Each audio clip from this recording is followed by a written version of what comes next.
సేవకులకు ఈ వాక్యం అప్పగిస్తానని పరిచర్య.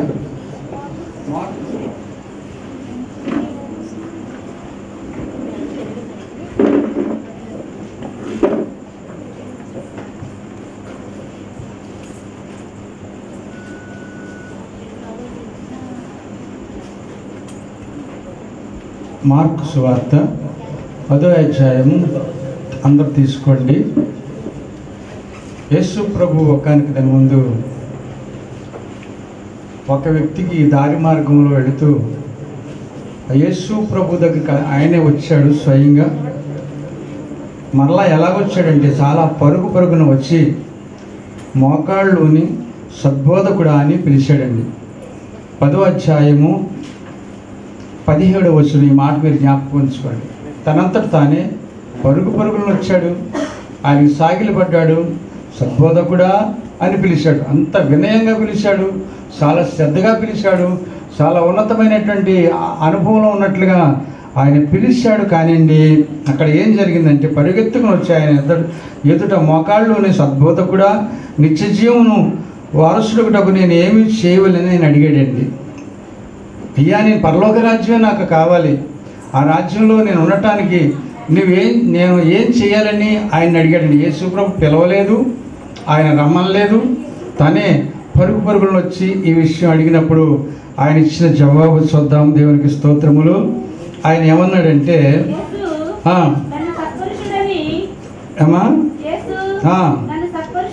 నన్ను సత్పురుషుడని ఎలా చెప్పుచున్నావు? దేవుడొక్కడే కానీ మరి ఎవడును సత్పురుషుడు కాడు. కాయని ఎంత తగ్గించుకున్నాడు ఈ మాట అర్థం చేసుకోవడమే. దేవుని కుమారుడై ఉండి కూడా ఎంత తగ్గించుకొని సత్పురుషులను నన్ను పిలవటానికి నాకు అర్హత లేదు, నేను ఎవరు పిలవమన్నారు? అలాగా దేవుడు ఒక్కడే అంటున్నాడు, ఎంత తగ్గించుకున్నాడు ఈ మాట అర్థం చేసుకోండి. ఇంకా ఆయన అప్పుడు ప్రభు ఇచ్చిన ఆ మాటలు ఏంటంటే, నువ్వు నన్ను పిలిచావు బాగానే ఉంది, నువ్వు పరుగున వచ్చావు, నాకు సాగులు పడ్డావు బాగానే ఉంది, నేను పరలోక రాజ్యానికి నేను ఎలా చేరాలని అడిగా, అది కూడా బాగానే ఉంది, అన్నీ నచ్చినాయి. అయితే ఇప్పుడు నేను చెప్పినవి నువ్వు చేయాలి అన్నాడు. ఆ రాజ్యంలోకి నువ్వు రావాలంటే నేను చెప్పినవన్నీ నువ్వు చెయ్యాలి. ఏమన్నాడు ఆయన? నరహత్య చేయవద్దు, అనగా మాటల ద్వారా నరహత్య సేవకుడు చేయకూడదు, సంఘము చేయకూడదు, ఒక విశ్వాసం మీద మరొక విశ్వాసం కూడా చేయకూడదు. ఇంకా వ్యభిచారము చేయకూడదు, దొంగతనాలు చేయకూడదు, అబద్ధ సాక్ష్యాలు పలకవద్దు, మోసపుచ్చవద్దు, నీ తల్లిదండ్రులను సన్మానించుము అని ఆజ్ఞలు నీకు తెలియను కదా అని అతనితో చెప్పాను. ఇవన్నీ నీకు తెలుసు అంటున్నావు కదా, మరి నీకు తెలిసినప్పుడు ఇంకా నువ్వు ఆలస్యం ఎందుకు చేస్తున్నావు పరలోక రాజ్యం గురించి ఆయన అడిగినప్పుడు, ఇంకా అందుకు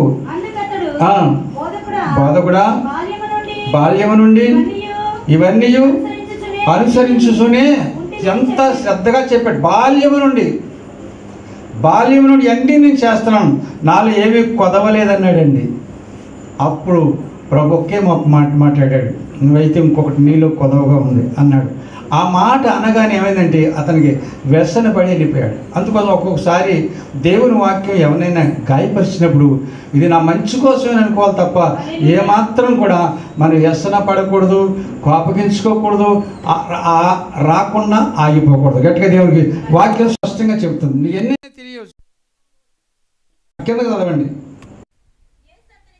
ఆ యేసు అతన్ని చూసి అతను ఎంతో ప్రేమించి, నీకు ఒకటి కొదవగా ఉన్నది, నీవు వెళ్ళి నీకు కలిగినవన్నీ అమ్మి బీదలకేమో, పరలోకమందు నీకు ధనము కలుగును, నీవు వచ్చి నన్ను వెంబడించమని చెప్పిన. ఆ మాట అతను నచ్చలేదండి. అంతే, ఇవన్నీ చేస్తున్నాను మంచిదే, నువ్వు ఇప్పుడు చెప్పేవే అది నాకు నచ్చలేదు, వెళ్ళిపోయాడు అంతే. ఒక్కొక్కసారి దేవుని వాక్యము మనకు అంత అనుకూలంగా ఉండదండి, ఒక్కొక్కసారి మనకి వ్యతిరేకంగా ఉంటుంది, ఒక్కోసారి గాయపరుస్తుంది. అయినను కూడా ఇది నా మంచికే అనుకోవాలి, ఇది నా క్షేమాభివృద్ధి కోరే అనుకోవాలి, లేకపోతే నాలో ఉన్న లోట్లు దేవుడు యేసు ప్రభు సరిచేసాడు అనుకోవాలి తప్ప వ్యసనపడి మాత్రం ఏమాత్రం కూడా మనము తిరిగి ముఖం పట్టే వాళ్ళగా ఉండకూడదు. గట్టిగా దేవునికి స్తోత్రాలు. హల్లెలూయా. ఈ మాట అర్థం చేసుకో. అందుకోసం ఈ విషయం పరిశుద్ధాత్మ దేవుడు అని చెప్పినప్పుడు అతడు వ్యసనపడి గొప్ప ఆస్తి కలిగిన వాడు కనుక ఆ మాటకు ముఖం చిన్నపుచ్చుకుని దుఃఖపడుచు వెళ్ళిపోయాడు. నిజమే. ఒకసారి ఒక సేవకుడిగా నేను ఎవరినైనా గాయపరిస్తే చాలామంది దుఃఖపడిన వాళ్ళు కూడా ఉన్నారేమో అనుకుంటున్నాను. నేను అర్థం చేసుకోండి, నన్ను గాయపరిచాడు ఆయన పాస్టర్ గారు అని అనుకుంటారు. కానీ నీ క్షేమం కోరి నా దేవుడు మాట్లాడాడని ఎందుకు అనుకోకూడదు? నువ్వు ఏ విశ్వాసి కూడా కష్టపడి సంపాదించిన విశ్వాసులు ఏ విశ్వాసి కూడా ఆ ఒక దైవ సేవకుడు వెళ్ళిపోవటానికో లేకపోతే ఇంకేదన్నా వాళ్ళు విడిచిపెట్టడానికి దేవుడి సేవకుడు ఇష్టపడ్డా. అసలు వాళ్ళు రావాలి, వాళ్ళు సరిచేయాలి, వాళ్ళ క్షేమాభివృద్ధిని కోరినటువంటి సేవకుడు నువ్వు అలా గద్దింపుకు లోబడ్డప్పుడే దేవుని రాజ్యానికి మనం వారసులం. గట్టిగా దేవునికి స్తోత్రం. ఈ బోధన మనం నేర్చుకుంటే ఏ వైరస్ తెగుళ్ళు మనల్ని అంటదో మనకు రావు. గట్టిగా దేవునికి స్తోత్రం. దేవుడి మాటలు అందరి హృదయాల్లో నీరు కట్టి ఫలింపచేయును గాక. ఆమేన్. హల్లెలూయా, హల్లెలూయా.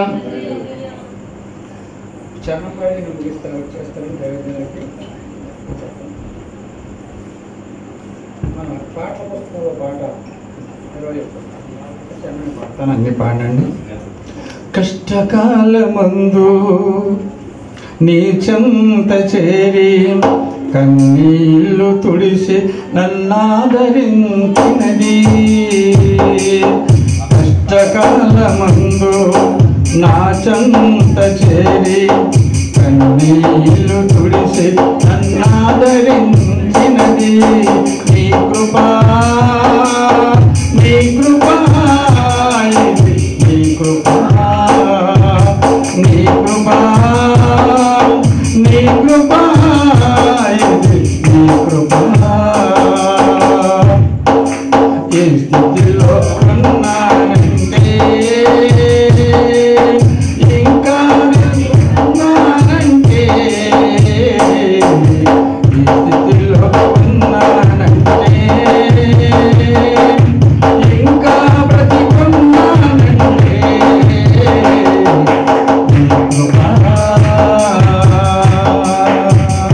హల్లెలూయా. మంచిదండి. ఇది ప్రతి ఒక్కళ్ళు పాడుకోవాల్సిన పాట. ఈ వైరస్ ప్రభావాలు చాలామందికి భయపెట్టిందండి. చాలామంది దుఃఖంలో ఉన్నవాళ్ళు కూడా ఉన్నారు. అయ్యో నేను ఇందులోంచి ఎప్పుడు బయటపడతాను అనుకున్నవాళ్ళు కూడా ఉన్నారు. అలాంటి పరిస్థితులు దేవుడిని బయటేసి ఇంత ఈ 4 నెలల నుంచి నా దేవుడిని కాసి కాపాడింది. మనం ఏమి ఇచ్చినా తీర్చుకుంటామండి. ఆయనకి ఏమిస్తాం చెప్పండి? ఏమి ఇవ్వగలుగుతావు నువ్వు అసలు ఆయనకి? అంత ఉచితమైన గొప్ప రక్షణ దేవుడికి ఇచ్చాడు కదా. ఆ రక్షణ గట్టిగా నువ్వు చేతపుచ్చుకొని దేవుడు రాకడ కొరకు మనందరూ సిద్ధపడదాం. దైవజనులు చెప్పబోతున్న వాక్యం శ్రద్ధగా విందాం. దేవుడి మనల్ని దీవించును గాక. హల్లెలూయా.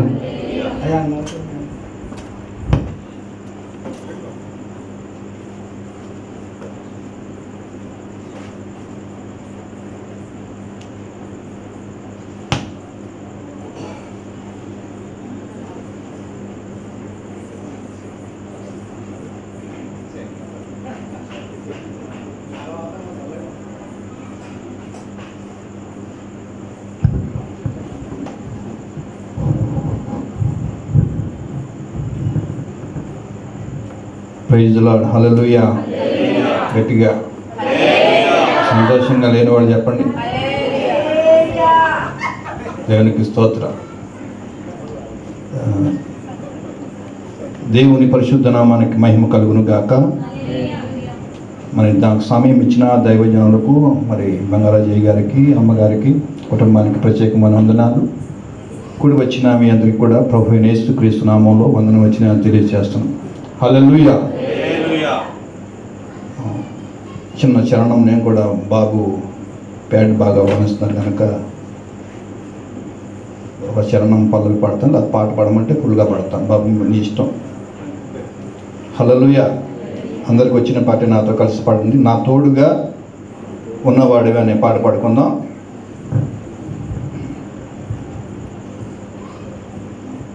నా తోడుగా ఉన్నవాడవే నా చేయి పట్టి నడుపువాడవే, నా తోడుగా ఉన్నవాడవే, నా చేయి పట్టి నడుపువాడవే, నా పక్షమున నిలుచువాడవే,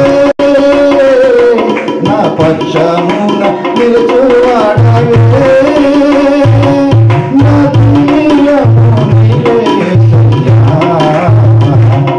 నా ధైర్యము నీవే యేసయ్యా, యేసయ్యా, యేసయ్యా, యేసయ్యా. అందరూ కలిసి కృతజ్ఞత స్తుతులు నీకేనయ్యా, కృతజ్ఞత స్తుతులు నీకేనయ్యా, నా తోడుగా ఉన్నవాడవే, నా చేయి పట్టి నడుపువాడవే, నా పక్షమున నిలుచువాడవే. అందరూ కలిసి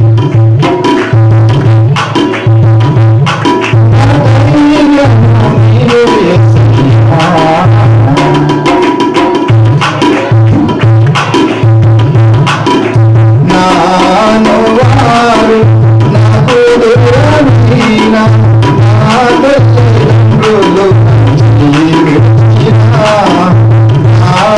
నానువారు నాకు దూరమైన నా తల్లిదండ్రులు జీవించిన, ఏ క్షణమైనా నన్ను మరువకుండా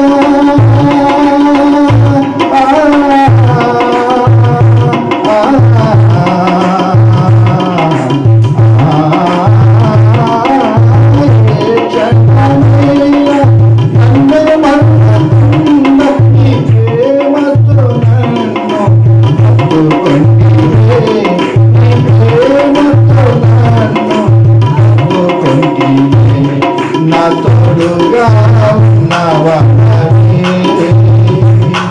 నా చేయి పట్టి నడుపువాడవే, నా పక్షమున నిలుచువాడవే, నా పక్షమున నిలుచువాడవే, నా ధైర్యము నీవే యేసయ్యా, నా ధైర్యము నీవే యేసయ్యా, యేసయ్యా, యేసయ్యా, యేసయ్యా, యేసయ్యా, కృతజ్ఞత స్తుతులు నీకేనయ్యా, కృతజ్ఞత స్తుతులు నీకేనయ్యా, కృతజ్ఞత స్తుతులు నీకేనయ్యా, కృతజ్ఞత స్తుతులు నీకేనయ్యా. ప్రార్థన చేద్దాం. అందరూ తలలు వంచండి. పరిశుద్ధుడా, ప్రేమగల తండ్రి, మీ ఘనమైన ఉన్నతమైన శక్తి కలిగిన నామానికి కోట్లాది వందనాలు, స్తుతులు, స్తోత్రాలు చెల్లిస్తున్నాం. ఇప్పటి వరకు పాటల ద్వారా, ఆరాధన ద్వారా మహిమ తెచ్చుకున్న దేవానికి స్తోత్రాలు.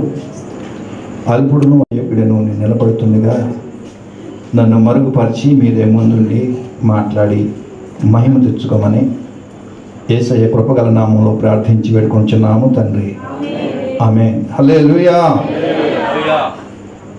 దేవుని వాక్యం మనం కొద్ది నిమిషాలు ధ్యానం చేద్దాం. క్రొత్త నిబంధన గ్రంథంలో మార్కు వ్రాసిన శుభవార్త 9వ అధ్యాయము 17-18 వచనాల నుంచి మనం చదివి సహాయం చేయండి ఎవరైనా. జన సమూహములలో ఒకడు బోధకుడా, మూగదయ్యము పట్టిన నా కుమారుని నీ యొద్దకు తీసుకుని వచ్చితిమి, అది ఎక్కడ వానిని పట్టునో అక్కడే వానిని పడద్రోయును. అప్పుడు వాడు నురుగు కార్చుకొని పండ్లు కోరుకొని మూర్ఛిల్లును. దానిని వెళ్ళగొట్టమని నీ శిష్యులను అడిగాను, కానీ అది వారి చేత కాలేదని ఆయనతో చెప్పిరి. చాలు. దేవుని వాక్యము పరిశుద్ధమైనది. వాక్యమే యేసు ప్రభు. వాక్యము ద్వారా సమస్త కార్యాలు జరుగుతాయి. ఈ వాక్యం ఎవరిలో ఉంటుందో వారిలో ఉండాల్సిన 3 లక్షణాలు గురించి మనకు నేర్చుకోబోతున్నాం. నిజంగా నాలో వాక్యం ఉంది అని నువ్వు అనుకుంటే నీలో ఉండాల్సిన 3 లక్షణాలు: 1 విశ్వాసము, 2 ఉపవాసము, 3 ప్రార్థన. ఇప్పుడు చదవబడిన దాన్ని మనం జ్ఞాపకం చేసుకుంటే, జన సమూహంలో ఒకడు వచ్చి యేసుప్రభు దగ్గరికి వచ్చి, బోధకుడా, నా కుమారునికి మోగదయ్యం పట్టింది, అది ఎక్కడ పట్టిందో రోజు అక్కడికే తీసుకెళ్తుంది, వాడిని విలవల్లాడిస్తుంది, నురుగు కార్చుకొని వాడు అక్కడే పడిపోతా ఉన్నాడు. ఇది చాలా దినాల నుంచి జరుగుతూ ఉంది. ఈరోజు ఇక్కడ కూటం జరుగుతుంది కనుక తీసుకొచ్చాను. మీరు బిజీగా ఉన్నారు కనుక శిష్యుల దగ్గరికి తీసుకెళ్తే వాళ్ళ వల్ల ఏమీ కాలేదు. మరి నీ వల్ల ఏమైనా అవుతుందా? అసలు ఇతనిలో ఏం లేదు చెప్పండి. విశ్వాసం కాదు, వాక్యం లేదు. హల్లెలూయా. వాక్యము ఉంటే వాక్యం వినుట చేత నీకు ఏం కలగాల? విశ్వాసం. అందుకే అతను వాక్యం లేదు. యేసు ప్రభు తెలుసు కానీ వాక్యము వినటం అసలు అతను. ఈరోజు కూడా మనము యేసు ప్రభుని వెంబడిస్తున్నాం కానీ చాలా మందిలో వాక్యం లేదు. అందుకే ఏదైనా సమస్య వచ్చినప్పుడు అవిశ్వాసం వచ్చేస్తుంది. అందుకే దెయ్యాలు కొంపల్లో ఆడుకుంటున్నాయి. మన ఇళ్ళలో చాలా దెయ్యాలు ఆడుకుంటే మనకు తెలియదు. మనం ప్రేమిస్తాం దెయ్యాలని. ఎందుకని? కుమారుల్లో ఒక దెయ్యం ఉంటుంది, ఆడు మనం ప్రేమిస్తాము, విడిచిపెడతామా? ఆడు మనల్ని విలవలాడుతుంటాడు. కొన్ని దెయ్యాలు వాడిని విలవలాడితే వాడి ఇంట్లో అమ్మ నాన్నలు విలవలాడిస్తుంటాడు. దెయ్యానికి ఉన్న లక్షణం ఏంటంటే అది ఎక్కడ పట్టుకుంటుందో అక్కడికి తీసుకెళ్తుంది. మా చర్చిలో ఒక కుర్రోడికి దెయ్యం పట్టింది. నేను ముందు దెయ్యం పట్టినప్పుడు అడుగుతాను, ఎక్కడికి వెళ్ళావరా అని అడుగుతాను. అక్కడ అన్నాడు, కిష్లా క్రికెట్ ఆడుకుంటే వెళ్ళామండి అన్నాడు. అంటే దెయ్యం ఎక్కడ పట్టిందండి? కిష్లా పట్టింది. ఇక రోజు బ్యాట్ పట్టుకుంటాడు, క్రికెట్కి అక్కడికి వెళ్ళిపోతాడు. వీళ్ళు ఏమనుకుంటున్నారంటే బాబు ఆడుకుంటున్నాడు, ఆడుకుంటున్నా దెయ్యం వీడితో ఆడుకుంటుంది అక్కడ. కొంతమంది బ్రాంచ్ షాప్లో పట్టుకుంటుంది దెయ్యం. వాడు డైరెక్ట్గా బ్రాంచ్ షాప్కి వెళ్ళిపోతాడు. వాళ్ళు కళ్ళు మూసుకొని వెళ్ళిపోతాడు. ఎందుకని? ఆ టయాన్ని అక్కడ తీసుకెళ్ళిపోతుంది. కొంతమంది చూడండి రచ్చబండి దగ్గర కూర్చుంటారు. అక్కడ కూర్చుంటే వాళ్ళు ఇష్టం కాదు, అక్కడ పట్టింది దెయ్యం వాళ్ళని. డైరెక్ట్గా వెళ్ళి ఆ బండ మీద కూర్చుంటాడు. పని ఉన్నా లేకపోయినా అక్కడే కూర్చుంటాడు. కొంతమంది చూడండి వీధుల్లో కూర్చుంటారు, అరిగిపోయిన ఏమంటారు అరుగుల మీద అయినా సరే అది కలవడం. ఎప్పుడు చూసినా అక్కడే ఉంటారు. ఏంటంటే అంటే వాడు తప్పు కాదు, వాటిలో ఉన్న దెయ్యం అక్కడ కూర్చుని అలవాటు అది. అలాగే చిన్నతనం నుంచి మరి పట్టిందో ఇప్పుడు పట్టిందో మోగ దెయ్యం పట్టింది బాబు. మరి విలవల్లాడిచ్చేస్తుంది, రోజు ఇబ్బంది పడుతుంది. మరి మీ శిష్యులమ్మ పొద్దు నుంచి ప్రార్థన చేస్తున్నారు, ఒకటి వెనకాల 12 మంది చేశారు, కానీ పని మాత్రం కాలేదు. యేసు ప్రభు అక్కడ అంటున్నాడు 23వ వచనంలో చూస్తే, అందుకు యేసు, నమ్ముట నీ వలనైతే నమ్మువానికి సమస్తమును సాధ్యమే. ఆ నమ్మకము ఎలా వస్తుందంటే దేవుని వాక్యం, యేసు క్రీస్తుని గురించిన వాక్యం వినడంతోనే నీకు విశ్వాసం, నమ్మకం వస్తుంది. ఊరికి నేను నమ్మాను అంటారు కానీ వాళ్ళ నమ్మకం ఉండదు. ఊరికి పైనే అపనమ్మకం లోపల. అయితే ఒక రాయర్థం అయితే అవుద్ది, లేకపోతే లేదు. చాలామంది విశ్వాసులు ఈ కరోనా వైరస్ టైంలో పాపం చాలామంది ఎలా ఉన్నారంటే విశ్వాసం చేతపట్టుకుని కరోనా నన్ను ఏమీ చేయదు అని ధైర్యం ఎదుర్కొన్నారు. అవునా కదా? మీ అందరూ ఎదుర్కొన్నవాడు చేయొద్దండి అంటే చాలామంది ఎదుర్కోలేదు. ఇంకా ఎదుర్కొన్నాం కాబట్టి ఇక్కడ ఉన్నామా? ఎత్తుది ఏమవుద్దు అన్నట్టుకున్నారు కొంతమంది. ఎందుకంటే అనుమానం ముందు వస్తుంది మనకి, అవిశ్వాసం ముందు వచ్చిన తర్వాత పెద్ద కుమారుడు ఎవరు మనకంటే అవిశ్వాసమే. ఎత్తుది ఏమంటాడు, ఎత్తపోతే అంత కనిపించే మనకి. ఊరికి వస్తాం కానీ అంత కనిపించనే వస్తాం. ఇంటికాడికి బయలుదేరేటప్పుడే కనిపించదు మనకి. వీడు వచ్చాడు కానీ ఒక రాయద్దాన్ని వచ్చాడు. ఎవరు? ఈ కుర్రోడు తండ్రి దెయ్యం పట్టింది, నిజంగా యేసు ప్రభు దగ్గరికి వెళ్తే నా కొడుకు బాగుపడతాడు అనుకుని వస్తే ఆ ఎవరు ప్రార్థన చేసినా అక్కడ వెళ్ళిపోయింది, శిష్యులు ప్రార్థన చేసిన. కానీ ఒక రాయి అంటే వచ్చాడు, ఆ రాయి బంద్ చేయలే. అప్పుడు మళ్ళీ ఇంకో రాయి ఎక్కడికి వెళ్తున్నాడు, బోధ కూడా నీ వల్ల అయినా ఏమన్నా అవుద్దా అవదా, అవకపోతే ఇంకోటి దగ్గరికి వెళ్ళిపోతాడు. చాలామంది ఈరోజు అవిశ్వాసం కలిగి దేవుని యొక్క శక్తిని పొందలేకపోతున్నారు. మా క్రైస్తవులకు కావాల్సిన మొట్టమొదటిది ఏంటంటే విశ్వాసము మనకు ఉండాలి. పాత నిబంధన గ్రంథంలోనే విశ్వాసం గురించి బైబిల్ బాగా చెప్తాను. చూడండి ఒకసారి 2వ రాజుల గ్రంథము 18వ అధ్యాయము 5వ వచనం. అతడు ఇశ్రాయేలు దేవుడైన యెహోవా యందు విశ్వాసం ఉంచినవాడు, అతను తరువాత వచ్చిన యూదా రాజుల్లోను అతని పూర్వీకులైన రాజుల్లోను అతనితో సమానమైన వాడు ఒక్కడు లేడు. ఆయన పేరే హిజ్కియా. హిజ్కియా పాత నిబంధన గ్రంథంలోనే దేవుని యందు విశ్వాసం కలిగిన రాజు. ఆ హిజ్కియా కూడా భయంకరమైన మరణకరమైన వ్యాధి వచ్చింది. వ్యాధిని ఎవరు కాపాడారు చెప్పండి? ఎవరు కాపాడారమ్మా? హిజ్కియా వ్యాధి బాగుపడ్డా? 20వ అధ్యాయం 5వ వచనంలో ఉంటుంది అన్నమాట. అతను బాగుపడ్డా బాగుపడలేదా? హిజ్కియాకు మరణకరమైన వ్యాధి వచ్చింది. చదవండి ఒక మాట. నీకు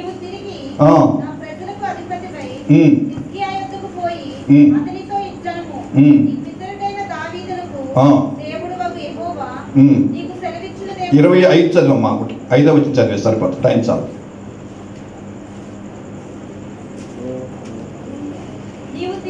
నీవు తిరిగి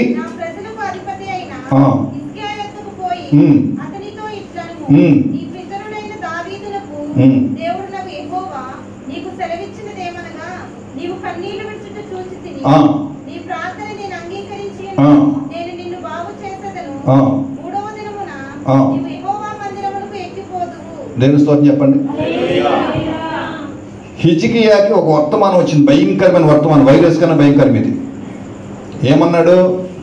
ప్రవక్త అయిన యెషయా చెప్తున్నాడు, దేవుడు మాట చెప్పాడయ్యా నీది చెప్పమని, మరి నువ్వు కంగారు పడకూడదు అన్నాడు. చెప్పండి, దేవుడు చెప్తే అంతకన్నా గొప్ప విషయం ఏముంది? అది ఏదైనా నీ సిద్ధమే. మన దేవుడికి మన చిత్తానికి అప్పచెప్పుకోవాలి. మనం అర్థమైందా?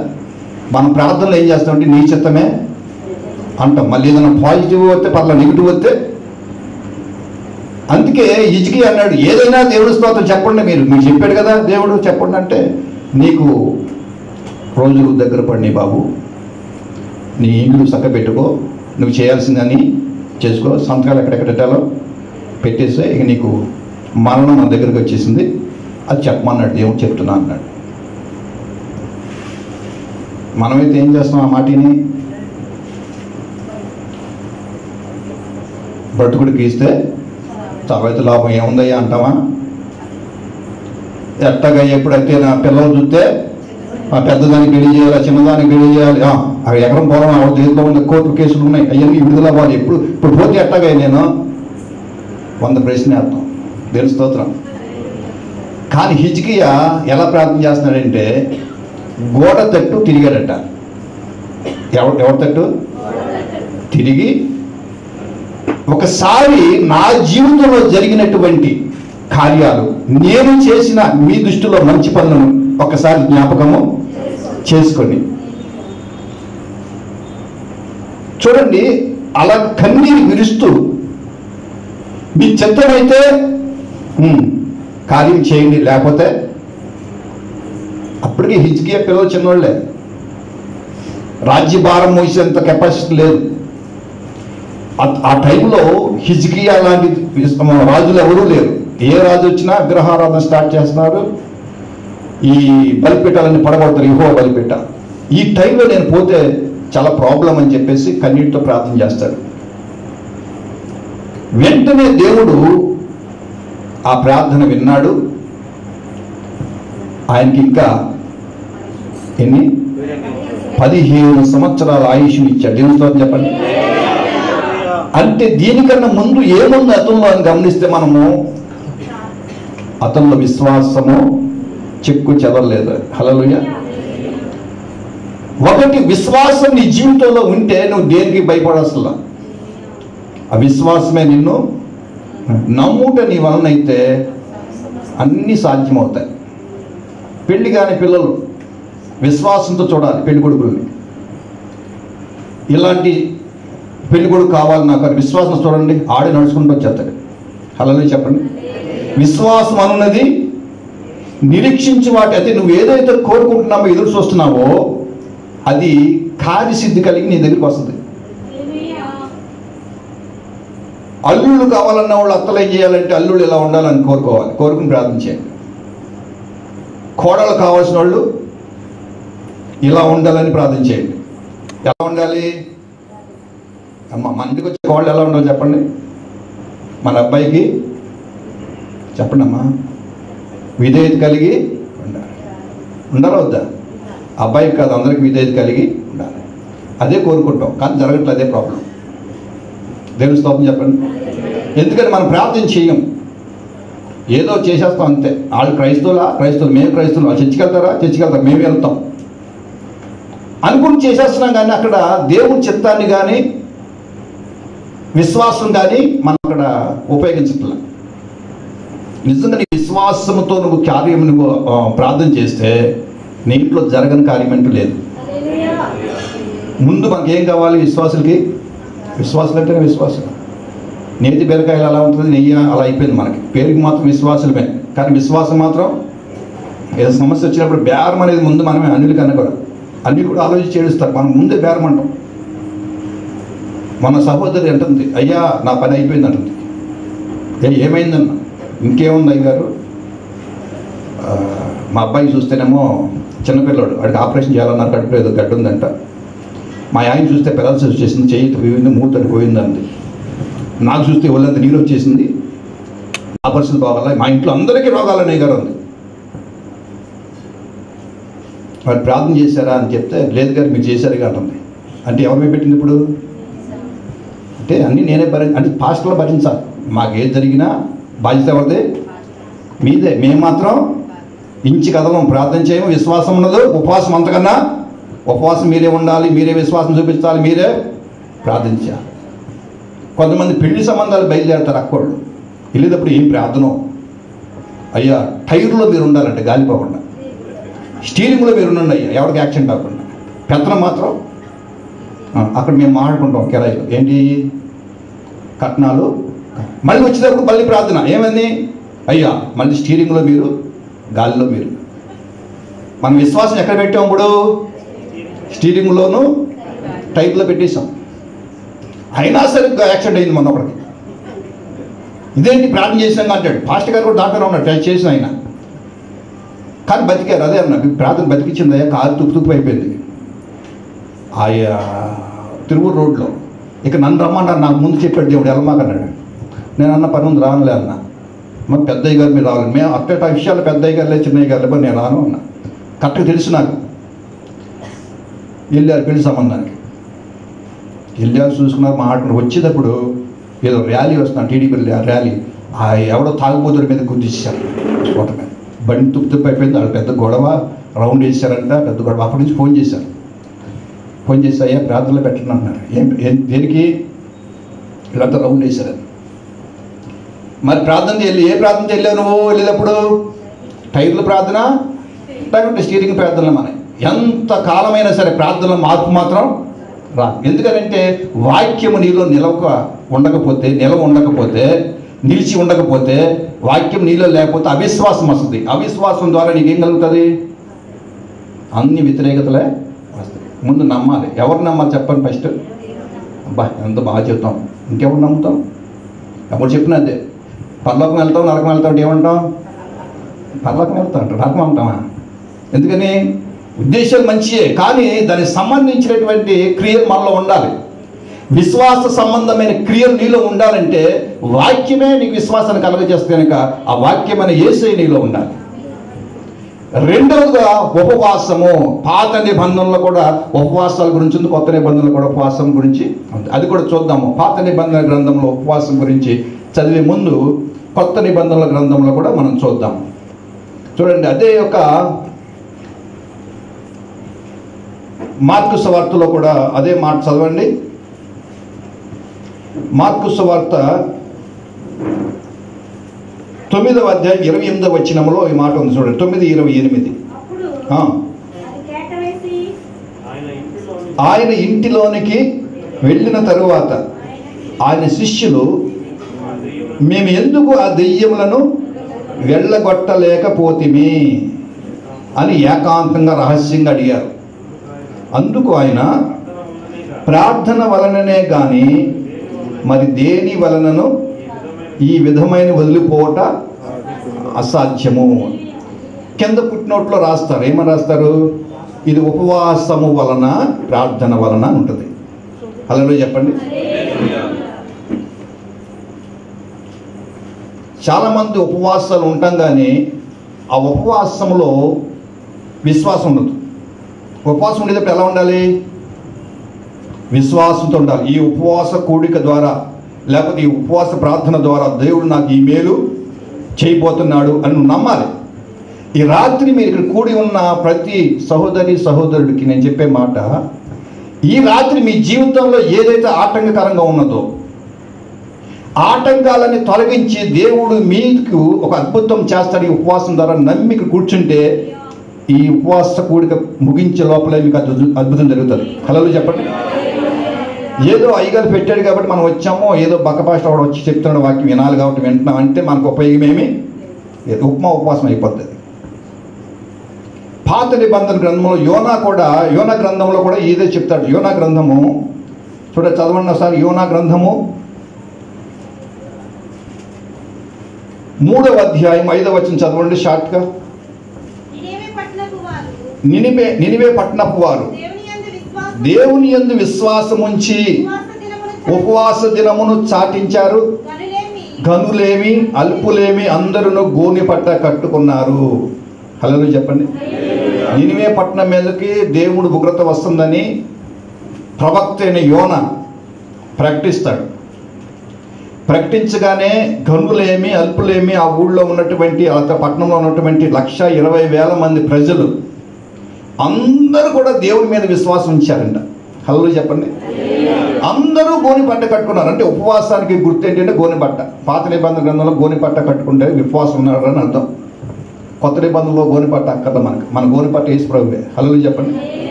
అయినా కొంతమంది కట్టుకునే వాళ్ళు కూడా ఉన్నారు. ఇప్పుడు గోనె పట్ట కట్టుకున్న పాస్టర్లు కూడా కొంతమంది ఉన్నారు. ఉల్లిపాయల సంచులు ఉంటాయి కదా, అవి కట్టుకుంటున్నారు. ఆ ఉపవాసం మనం చేయక్కర్లేదు. ఇప్పుడు పాత నిబంధన గ్రంథంలో అలా చేశారు. హల్లెలూయా. ఉపవాసం ఉండి దేవునికి మొరపెట్టినప్పుడు దేవుడు వాడిని ఏం చేశాడు? ఆ యొక్క ఉపద్రవం నుంచి విడిపించి వారి మీద కనికర పడ్డాడు. వాళ్ళ పాపాలు క్షమించాడు. హల్లెలూయా చెప్పండి. ఉపవాసం దేనికి ఉండాలి మనం చెప్పండి? విశ్వాసం ఉంది. ఉపవాసం దేనికి ఉండాలి? ఎవరి కోసం? దేవుని కోసం, మన కోసమా? అబ్బా, అక్కకి తప్పలు పట్టండి అందరూ. తప్ప కాదు, కట్టిపోతా. వాళ్ళు లోపల కొడుతున్నారు, గట్టిగా. బయట ఉన్నవాళ్ళు లేదు. బయట ఉన్నవాళ్ళు ఎలా కొడుతున్నారు తప్పట్లు అంటే? హల్లెలూయా, అది విజయం. దేవుని స్తోత్రం. బాగా కొడుతున్నారు చప్పట్లు. ఎందుకంటే మా ఊళ్ళో కొంతమంది చర్చిలోకి వెళ్తే ఆ చప్పట్లు కొడుతుంటే ఆ చప్పట్లు వేడిగా ఉంటాయి. గోడకు కొడతారు, పిడకలు కొడతారు కదా, తప్పని ఒక అక్క ఇటు కొడుతుంది, ఒక అక్క కొట్టేది. మా చిన్నప్పుడు పిడకలు కొట్టేవాడు గోడ. కానీ మీరందరూ చాలా మంచివాళ్ళు, బాగా దేవునికి మహిమార్థంగా చప్పట్లు కొడుతుంది. హల్లెలూయా. ఉపవాసం అనేది నీ ఆత్మీయ జీవితానికి బలపరచడానికి ఉపవాసం. నీలో ఉన్న ప్రతి కీడు లేకపోతే ప్రతి చెడుని తీసివేయాలంటే ఉపవాసమే. ఒక రోగం తగ్గాలంటే డాక్టర్ ఏం చెప్తాడు? పచ్చిమ ఉండాలని చెప్తాడు. పూర్వ దినాల్లో టైఫాయిడ్ వస్తే 1 రోజులు మంచంలో ఉండేవాడు, లంకణాలు అంటారు. ఇప్పుడు 5 రోజులుగా వచ్చేస్తున్నాడు. ఏదైనా సరే 5 రోజులకే ట్యాబ్లెట్లు వచ్చి లేచి వస్తున్నాడు. అయితే ఆ రోజుల్లో చేసినటువంటి ఆ పచ్చిమే కరెక్ట్. పశ్చిమ అనగా ఏంటి? ఇప్పుడు ఉపవాసమే. కొంతమంది సంఘాల్లో పశ్చిమ ఉండదు. ఏది పెడితే తినేయండి అమ్మ, ఏం బాధలేదు, పోయేవాడికి ఏదైనా పెట్టవచ్చు. దేనిస్తో అని చెప్పండి. డాక్టర్ ఏం చెప్తాడు? అన్నీ పెట్టేయండి అంటే అర్థం ఏంటి? ఇంకా ఎలాగో నరకానికి పోతాడు. దేనిస్తో అని చెప్పండి. మనకు అలా పోటానికి లేదు. పశ్చిమ అంటే పశ్చిమే.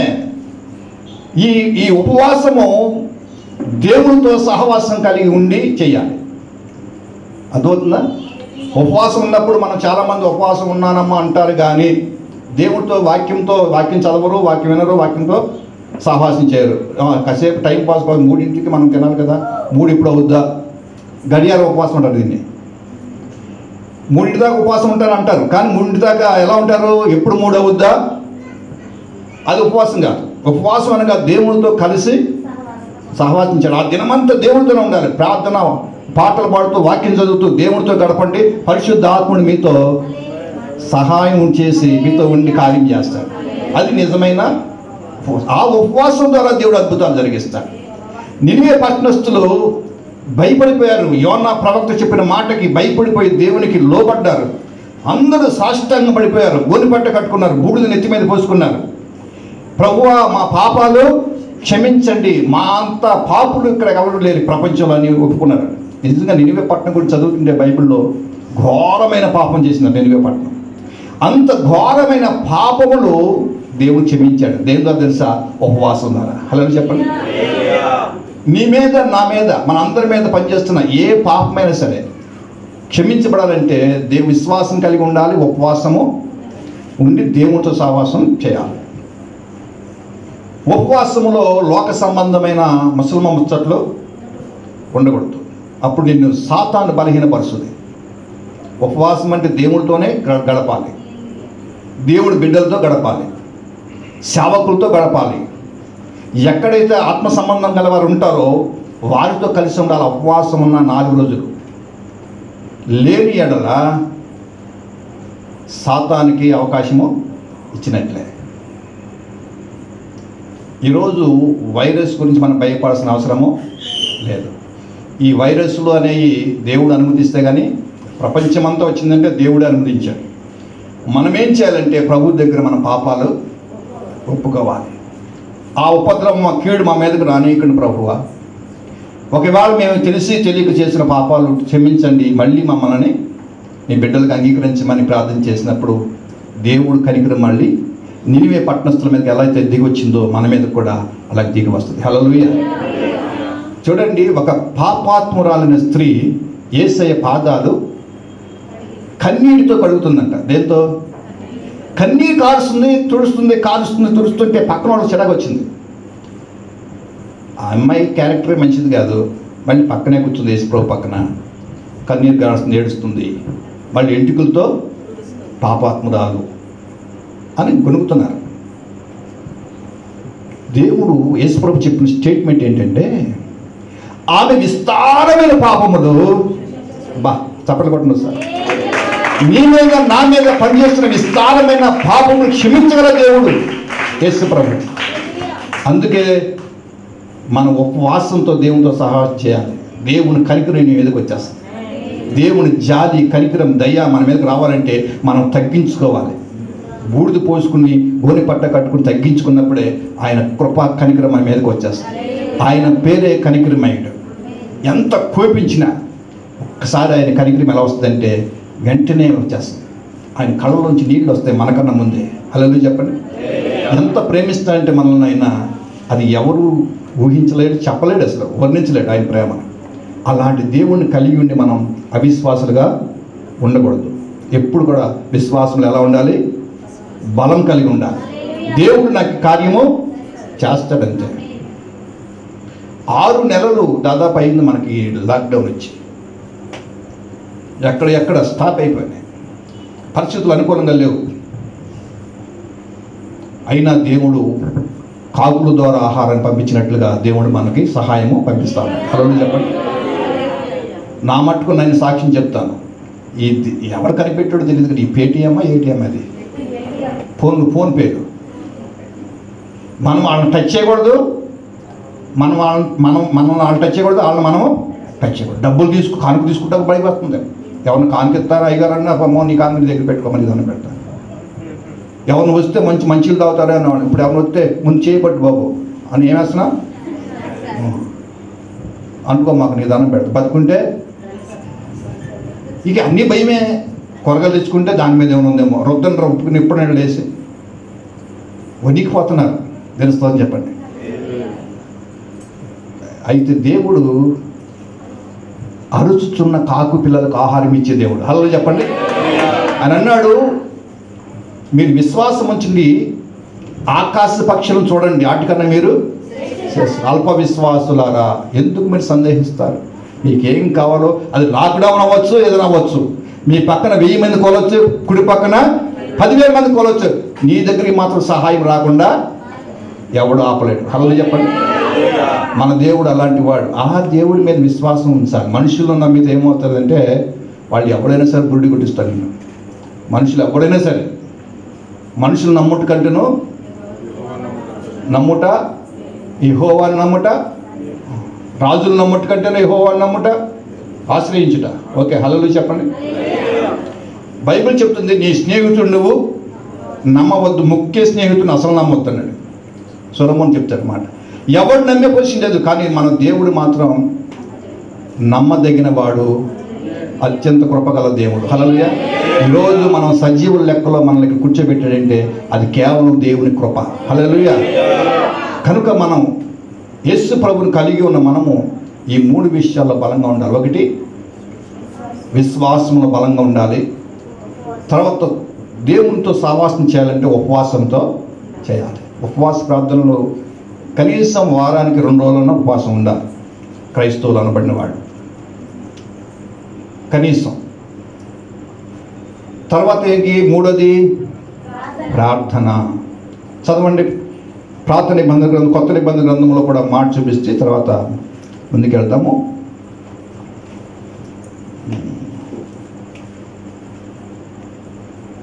హల్లెలూయా. అపోస్తుల కార్యాలు 22వ అధ్యాయము 17వ వచనం. అపోస్తుల కార్యాలు 22వ అధ్యాయం 17వ వచనం. అంతటా నేను యెరూషలేమునకు తిరిగి వచ్చి దేవాలయములో ప్రార్థన చేయుచుండగా పరవశుడనై ప్రభువును చూచితిని. అప్పుడు ఆయన, నీవు త్వరపడి యెరూషలేమును విడిచి శీఘ్రముగా వెళ్ళుము. దేవుని స్తోత్రం చెప్పండి. ఇక్కడ ఎవరు చేస్తున్నారు ప్రార్థన? అపోస్తులుడైన పౌలు ఎక్కడ చేస్తున్నాడు? దేవాలయంలో ప్రార్థన చేస్తుంటే దేవుని దర్శనం చూడగలిగాడు. హల్లెలూయా చెప్పండి. నీ ప్రార్థన ఎలాంటిదంటే దేవుణ్ణి చూడగలిగే ప్రార్థన. దేవుణ్ణి చూడగలిగేంత దర్శనము కానీ లేకపోతే డైరెక్ట్గా కానీ ఆయన చూడగలిగినంత గొప్పదై ఉండాలి నీ ప్రార్థన. అది ఎక్కడ చేస్తే దేవుడి దర్శనం వస్తుందని చెప్తున్నాడు? దేవాలయంలో. ఊరికే మనం సంఘానికి రాదు, దేవాలయంలో దేవుని ఆత్మ నివాసం ఉంటుంది. హల్లెలూయా చెప్పండి. పాత నిబంధన గ్రంథంలో సొలొమోను కట్టిన దేవాలయంలోకి ఎవరు వచ్చారు? పరిశుద్ధాత్మ దేవుడు వచ్చినప్పుడు ఆ శక్తికి ఎవరు నిలవలేకపోయారు? యాజకులు. అంటే పవర్ ఉంటుంది దేవుని ఆలయంలో. ఏముంటుంది? ఒక పవర్, దేవుని శక్తి, దేవుని అభిషేకము ఈ మందిరం అంతా వ్యాపించి ఉంటుంది. ఈ మందిరంలోకి వచ్చి నువ్వు నిజంగా హృదయపూర్వకంగా ప్రార్థన చేస్తే దేవుడు నీతో దర్శించడమే కాదు, దేవుడు నీతో మాట్లాడతాడు. పౌలుతో దేవుడు మాట్లాడుతున్నాడు. పౌలు దేవుడు చూశాడు, దేవుడు మాట్లాడాడు. ఏమంటాడు? నువ్వు తడవు చేయక ఆయన నామమును బట్టి ప్రార్థన చేసి బాప్తిసం పొంది నీ పాపములను కడిగి 17 వచ్చిన అంతటా నేను యెరూషలేమునకు తిరిగి వచ్చి దేవాలయంలో ప్రార్థన చేయుచుండగా పరవశుడనై ప్రభువును చూచితిని. అప్పుడు ఆయన, నీవు త్వరపడి యెరూషలేమును విడిచి శీఘ్రముగా వెళ్ళుము. దేవుని స్తోత్రం చెప్పండి. దేవుడు మాట్లాడాడు. దేవుడు ఆలయంలో ఆయన మాట్లాడతాడు, తన బిడ్డలతో ఆయన మాట్లాడతాడు. ఆయన మాట్లాడే దేవుడు. ఆయన హిజ్కియా కన్నీరును చూచాడు, ఆయన చూచే దేవుడు. ఐగుప్తుల ప్రజల బాధలు, ఏడుపు విన్న దేవుడు. ఆయన వినే దేవుడు, మాట్లాడేవాడు, వినేవాడు, చూచే దేవుడు. మనం అనుకుంటాం అసలు దేవుడు నన్ను పట్టించుకుంటున్నాడా అని. చాలా సందర్భాల్లో ఎప్పుడు మనకు బాగా వేదన కలిగినప్పుడు, బాధ కలిగినప్పుడు అసలు దేవుడితో చర్చికి వెళ్తున్నాం కానీ బాబా మా బాధలు మాత్రం అలాగే ఉంటున్నాయి, అసలు దేవుడు మమ్మల్ని పట్టించుకుంటుందా అని ఎవరైతే అనుకుంటారో నిజంగా వాళ్ళని ఎక్కువ దేవుడు పట్టించుకుంటాడని అర్థం. ఒక వ్యక్తి చనిపోయి ప్రభు దగ్గరికి వెళ్ళాడు. ప్రభు చాలా సంతోషంగా, రానాయన నీ కోసమే ఎదురు చూస్తున్నాను అని ప్రేమతో లేచి ఆయన దగ్గరికి వస్తే వాడు అలుగుతున్నాడంట, అలిగి ఆ గోడకి ఎగుతున్నాడు. మనం అలిగినప్పుడు ఏం చేస్తారు, పిల్లలు ఏం చేస్తారు, గోడ పెయింట్లో గీకేస్తుంటారు. నేను రాను అని అలుగుతుంటారు కొంతమంది. మేము ఇంకా చిన్నప్పుడు అలా చేసేవాడు. అంటే అలిగినప్పుడు ఏదో ఒకటి చేస్తాడు సైడ్. నేను రాను అన్నాడు అలిగి. ఏం నాయన అంటే, నువ్వు నన్ను పట్టించుకోలేదు, భూమి మీద ఉన్నప్పుడు వదిలేసావు, నేను చాలా కష్టాలు పడ్డా అక్కడ, ఇప్పుడు వచ్చి రాను అంటావా అన్నాడు. ఏం కష్టాలు పడ్డా చెప్పరా అన్నాడు. ఆవిడ ఇష్టం చెప్పిపోతున్నాడు. ఏమని, నేను అప్పులు చేశాను, అప్పుల్లో ఉంది నన్ను తిడుతున్నారు, కొడతా కూడా వచ్చారు, అప్పుడు నువ్వు వచ్చావా అన్నాడు. బైబిల్ ఏం చెప్తుంది, అప్పు చేయకూడదు, అప్పు తీసుకుంటాం కాదు, అప్పిచ్చి వాడిగా చేస్తాను నిన్ను. హలో చెప్పండి, అప్పిచ్చి వాడిగా నేను చేస్తానని దేవుడు చెప్తాను. అప్పు ఎందుకు చేశా? అప్పు చేసేది ఎవరో, చేయించేది ఎవరో తెలుసా మీకు? అపవాదే. అప్పులు ఊపిలో దించేస్తాడు. కొద్దిగా అంటే ఫస్ట్ కొద్ది పర్లేదు, తర్వాత కొద్దిగా ఏమవుతుంది, లోతుకి వెళ్ళిపోతుంది, లాగేస్తుంది. ఆ సైతాను ప్లాన్ అది. లాస్ట్కి అయిపోయి కోటం పెడతాం మనం. ఏం కోటం?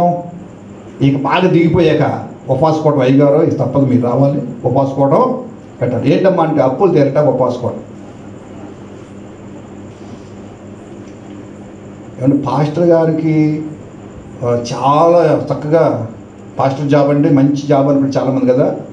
పాస్టర్ గారి జాబ్ అంత భయంకరమైన జాబు ఇంకోటి లేదు. మీకు మాత్రం అయ్యగారు అని గౌరవిస్తున్న మాట్లాడుతున్న అయ్యగారికి ఏంటంటే అనుకుంటారు మీరు. తెలుస్తుంది చెప్పండి. అందుకే అనేక మంది బోధకులు కాకుండానే అన్నాడు బైబిల్ చెప్తున్నా. అనేక మంది బోధకులు అవ్వద్దు, విశ్వాసం ఉండటం మంచిది. మాకున్న శ్రమలు ఎవరికి చెప్పుకొని దేవుడికి చెప్పుకుంటాం అంతే. మీరు మాకు చెప్తారు కరెక్ట్, మేము ఎవరు చెప్తాం? ఎవరు చెప్తారు? చూడండి, అప్పులు చేసిన కూటం పెట్టాడు. అసలు అప్పులు ఎవరు చేయమన్నారంటే, అక్క కోరికలు అంట. ఎవరికి? పక్కింటోళ్ళు ఏదైనా కొంటే అప్పు చేసేనే ఇవి కొనేస్తుంది. అలా కొనుక్కుంటూ వెళ్ళిపోయి ఊళ్ళో దూరిపోయాక ఇప్పుడు ప్రభువా ఈ అప్పులు తీరట్లేదు ఏంటంటే, ప్రభు ఏం చేస్తాడా? నేను చేయమన్నానా? నీకేం చెప్పాను? నిన్ను తలగా చేస్తానమ్మా అన్నా, నువ్వు తోక దగ్గర కూర్చున్నావు. వెళ్ళి నిన్ను అప్పిచ్చి వాళ్ళకి చేస్తానమ్మా, నువ్వు అప్పులు చేస్తున్నావు. అంతేనా? నేను ఎలా చేస్తాను? ఘనత వహించిన వారిగా చేస్తా అన్నాడు. కానీ నువ్వేం చేస్తున్నావు? ఎందుకంటే దేవుడు మాట వెనక. పడమట్లో ఒక సహోదరు ఉన్నాడు, మా లారీ వాండర్లు వాళ్ళు కుర్రోడు ఇంజనీరింగ్ చదివాడు, పాప కూడా ఇంజనీరింగ్ చదివింది, ఖాళీగా ఉంటారు. ఎవడో ఒక అతను వచ్చి రైల్వే జాబ్ ఇప్పిస్తాం ఇద్దరికి, చెరువు 2 లక్షలు కట్టనన్నాడు. వీళ్ళు పెద్ద ముదురులు, విశ్వాసులు, వీళ్ళు చాలా సీనియర్లు కదా, సీనియర్లు పెద్ద ముదురులు ఉంటారు. అమ్మ మా పాస్టర్ గారు చెప్పండి, మేమేమి అబ్బో మమ్మల్ని ఎవడ మోసం చేయాలని పాస్టర్ గారి దగ్గరికి వెళ్ళాడు. పాస్టర్ గారు ఇలా వచ్చాడండి, ఒక ఆయన ఇద్దరికి చెరువు 2 లక్షలు కట్టమంటున్నారు, కట్టమా వద్దా మీరు చెప్తే దేవుడు అడగండి అన్నాడు. ఆయన రూమ్లోకి వెళ్ళి వచ్చి, గ్రీన్ లైట్ కనపడుతుందయ్యా కట్టేయండి అన్నాడు. ఓ బాబోయ్, గ్రీన్ లైట్ కనపడుతుందా, కట్టేయమన్నా? ఓకే ఉంది, గ్రీన్ లైట్ దేవుడు చూపించాడు, గ్రీన్ లైట్ అన్నాడు. సరే అయిపోయిందా, కట్టాడు. ఈ కుర్రోడు ఏం చేశాడు? ఫ్రెండ్స్తో చెప్పాడు, ఫ్రెండ్స్తో, అరే నేను 2 లక్షలు కడతాను మా అక్కకి, నేను జాబులు గ్యారెంటీ అంటే, అరే నాకు కూడా కట్టరా నేను కూడా అని ఆ కుర్రోడు ఫ్రెండ్స్ అల్లు కట్టి మొత్తం 10 లక్షలు కట్టారు. 10 లక్షలు కట్టగానే ఏమవుతుంది? సహజంగా ఆ చిచ్చాప్ అయిపోతాడు. ఎవరు? చిచ్చాప్ అయిపోతుంది ఏంటన్నారు. మరి అయిపోద్ది, డబ్బులు ఇవ్వండి. లైట్లు ఇప్పుడు కనపడలేదు, ఏ లైట్ కనపడలే. చూశారు, నెల అయిపోయింది, ఫోన్ అందుబాటు లేదు, ఎంక్వైరీ తీశారు, ఎక్కడ అసలు మనిషి అడ్రస్ లేడు, ఫోన్ అడ్రస్ లేదు. ఇక ఏడుపులు స్టార్ట్ అయ్యాయి. వీళ్ళ గురించి కాదు, వీళ్ళు కట్టించిన వాళ్ళు ఊరుకుంటున్నా, మీ అబ్బాయిని బట్టి మేము కట్టామండి అని. దానికి ఉపవాస ప్రార్థన పెట్టాడు ఆ పాస్టర్ గారు నన్ను తీసుకెళ్ళాడు అన్నింటికి. అంటే ఉపవాస ప్రార్థన అన్నాడు. ఏంటంటే అప్పుడు చెప్పాడు ఈయనండి చెప్పింది, నాకు లైట్ కనపడిందని, ఈయన కట్టమన్నాడు, కట్టామన్నాడు. బైబిల్ అలా చెప్పట్లేదు కదయ్యా. లంచము దేవునికి అసహ్యం చెప్తుంటే లైట్ ఎలా చూపిస్తాడు ఆయన అంటే, చూపించింది ఎవడు అంటే మీరు ఏం లేదు, ఇప్పుడు వాక్యం లేదు, అందుకే దేవుడు మోసం చేయాలి. సైతం నేను మోసం చేసింది. వాక్యం ఉన్న వాడిలో విశ్వాసం ఉంటుంది, ఉపవాస ప్రార్థన ఉంటుంది. వాడిని ఏ సైతాన్ని కూడా ఏం చేయలేదు. యేసు ప్రభు ఉపవాసం ఉన్నప్పుడు శోధించడానికి వచ్చిందని ఏం చేయగలిగిందా? ఎన్నో శోధనలు శోధించడానికి వచ్చింది, కానీ ఏమి చేయలేకపోతుంది. వాక్యం నీలో ఉంటే సైతానికి 104 వస్తుంది. నిన్ను తాకటా కూడా వాడికి సాహసం చేయడు. వాక్యం లేనప్పుడే వాడు పక్కన కూర్చుంటాడు, నిన్ను బాగా గమనించి నిన్ను ట్రాప్లో తీసుకెళ్ళిపోతాడు. తర్వాత ప్రార్థన చేసి చెప్పా, అయ్యా దేవుని వాక్యం ఇలా చెప్పలేదు కాబట్టి జాగ్రత్త కలిగి ఇక నుంచి జాగ్రత్త కలిగి ఉండండి. ఏదైనా దేవుడు మాట్లాడితే దానికి వాక్యానుసారంగా రుజువులు ఉండాలి. ఇది దేవుడు మాట్లాడలేదు, కేవలం అపవాది మిమ్మల్ని ట్రాప్ చేశాడు, మీరు ఎన్ని సంవత్సరాలు చర్చికి వెళ్తారంటే అవ్వో ఇప్పుడేంటి అయ్యారు పాప చిన్నప్పటి నుంచి అంటే 20 ఏళ్ళ నుంచి 20 చర్చిలు మార్చాడు. ఇప్పుడు ఈ చర్చికి వస్తున్నారన్నమాట. ఆ చర్చికి నిజంగా వాక్యము ఉన్నవాడు ఎక్కడైతే రక్షణ పొందుతాడో అక్కడే ఉంటాడు. హల్లో చెప్పండి. ఎక్కడైతే ఏ దైవజనుడి ద్వారా వాక్యం వింటాడో ఆ సంఘంలో స్థిరపరచబడతాడు. వాక్యం లేనోడు అక్కడ గంతు వేస్తాడు. అందుకే ఏం అర్థం కాదు అతనికి. అందుకే సలహాలు ఆడిని అడుగుతాడు. వాక్యం నీలో ఉంటే నువ్వు ఇతరులకు సలహా చెప్పేదానికి ఉంటావు, కానీ నీకు ఎవరు సలహా చెప్పగలరా? కారణం ఏంటంటే వాక్యం నీకు అన్నీ చెప్పేస్తుంది, ఇలా ఉండాలి ఇలా ఉండకూడదు అని వాక్యం చెప్పేస్తుంది. వాక్యం లేనప్పుడే మనం అడగాలి. కాబట్టి వాక్యము మనలో ఉన్నప్పుడు ఈ 3 లక్షణాలు కూడా మనకు ఉండాలి. ఏముండాలి? అది విశ్వాసము, ఉపవాసము, ప్రార్థన. ఈ 3 ఏది గొప్ప చెప్పండి? పెద్ద అబ్బాయి, రెండోవాడు, మూడోవాడు. ఈ ముగ్గురు ఎవరిష్టం అంటే ఏం చెప్తాం? ముగ్గురు 3 కళ్ళు అంటావా? మనకున్నది 2 కళ్ళే కదా. 3 కళ్ళు ఉంటుంది లోపల, మనకు అప్పుడప్పుడు తెలుస్తాడు కోపం వచ్చినప్పుడు. కొంతమంది 3 కళ్ళు ఉంటాయంట. నేను 3వ కళ్ళు తెలిసానా, ఆ తెరవడలే తెలిసానా అంటాడు. ఈ 3 ఏది చాలా ఘనతగా వహించిందంటే ఏం చెప్తాం మనం? 3 ప్రాముఖ్యమైనవే. హల్లు చెప్పండి. విశ్వాసం అనేది చాలా ఇంపార్టెంట్. ఉపవాసం అనేది నీ యొక్క ఆత్మీయ జీవితాన్ని ఎప్పటికప్పుడు కట్టుకోవాలంటే ఉపవాసం ద్వారా కట్టుకోవాలి. ప్రార్థన నీ జీవితంలో ఒక పార్ట్ అయిపోవాలి. లెగ్గానే ఏం చేయాలి చెప్పండి? ఉదయం లెగ్గానే అదే చెప్తాం మనం. ఎంతమంది చేస్తారంటేనే తేడా వస్తుంది. నేను ఉదయం తెల్లవారుజాము లేచి ప్రార్థన చేస్తున్నాను అన్నవాళ్ళు చేతండి, దేవుని స్తోత్రం. కొంతమంది ఆపెత్తారు అంటే ఎప్పుడు ఎత్తారు మరి? ఫుల్గా ఎత్తిన వాళ్ళు బాగానే చెప్పారు తెల్లవారుజాము దేవుని స్తోత్రం. కొంతమంది ఎత్తిన వాళ్ళు కూడా దేవుని స్తోత్రమే. మధ్యలో ఎత్తిన వాళ్ళతో ప్రాబ్లం. పల్లెటూళ్ళలో సిగ్నల్ ఉండేవి అక్కడ కూడా ఉండేవి. మనకేది ఏ నగర్ అది? భద్రనగర్ గేట్ దగ్గర ఫస్ట్ పాస్ సిగ్నల్ ఉండేవి. పైకి లేపేవాడు. లేపితే ఏమండి సర్కారు వస్తుంది కానీ ఆగదని అర్థం, డైరెక్ట్గా వెళ్ళిపోతుంది. మధ్యలో కొంత సగం లేపుతాడు అంటే అర్థమైంది ప్యాసింజర్ వస్తుంది స్టేషన్లో ఆగుతుంది. ఒక్కోసారి కిందకు దిగిపోతుంది. అర్థం ఏంటి? అమ్మా క్రాసింగ్ ఉందని. ఇవన్నీ నాకు తెలుసు, ఎందుకంటే రైల్వేలు పనిచేసాను అనుకుంటారు. కాదు, అప్పుడు రైల్వేలో ఆ స్టేషన్ తిరిగేవాళ్ళం పోరంపోకూడలాగా చిన్నప్పుడు. ఇవన్నీ తెలిసినాయి అప్పుడు. దేని స్తోత్రం. ఇప్పుడు ఫుల్గా ఎత్తినోడు ఎక్స్ప్రెస్లు అంటాడు. దేని స్తోత్రం చెప్పండి. ఆఫ్ ఎత్తినోళ్ళు ఆగిపోయేవాళ్ళు. అసలు ఎత్తనోళ్ళు క్రాసింగ్ ఆడి. ఇప్పుడు 2 బళ్ళు క్రాస్ అయినప్పుడు అట్టగా ఆడు కదలడు, పక్కన కదలనివాడు. ప్రతి సంవత్సరం ఒకసారి మీరు చేసుకోండి, మీకు ఒక డైరీ మెయింటైన్ చేసుకోండి. క్యాలెండర్ ఇస్తారు అయ్యగారు, 36 360 రోజులు క్యాలెండర్ అది. ఆ క్యాలెండర్ మీద మీరు రాసుకోండి. ప్రతిరోజు ఆత్మీయ జీవితంలో మీరు చేరించింది. ఇవాళ 5 లేచాను ప్రార్థన చేస్తున్నాను. సంవత్సరం అంతా ఏక చూసుకోండి ఎంత ప్రార్థన చేశారు. తర్వాత వచ్చే సంవత్సరం ఏం చేయాలి? నేను ఇంకా ఎక్కువ చేయాలి. ఈ సంవత్సరం ఇంకా విశ్వాసంలోకి వెళ్ళలేకపోయాను, వచ్చే సంవత్సరము ఇంకా విశ్వాసంలోకి వెళ్ళాలి అని మన ఆత్మీయ జీవితం ఒక్కో మెట్టు ఎక్కాలి. ఎక్కడ వేసినా గొంగళి ఎక్కడలాగా గొంగళిలాగా ఉండకూడదు. గొంగళి చూసారా? గొంగళి చూసేవాళ్ళు చేస్తుంటే గొంగళి చూసారా? అసలు ఎవరు ఎత్తట్లా చూసినట్టు ఎక్కడ ఏం గొంగళి కలలదా? గొంగళికున్న గుణం ఏంటి? ఆ గొంగళి అంటే ఆ బొరుకి గాలేసినా గాలి పయించదు. అది బెడ్షీట్ ఏంటి వెళ్ళిపోతుంది. మనం ఎలా ఉండాలి ఇప్పుడు? గొంగళిలా ఉండాలి, బెడ్షీట్లా ఉండాలి. బా తెలుస్తుంది చెప్పండి. మనకు అన్నీ తెలుసు కానీ తెలియనట్టుకుంటాం. మనంత సైంటిస్టులు ఉండరు ఎవరు. వదిలితే మనం ర్యాకెట్లు కూడా క్రాచ్ చేస్తాం కానీ వదలట్లే ఎవరు మనల్ని. దేవుని స్తోత్రం. దేవుని ఆత్మ కలిగిన వాడు, దేవుని ఆత్మ కలిగిన వాడు దేవుని సంగతులను ఎరుగును.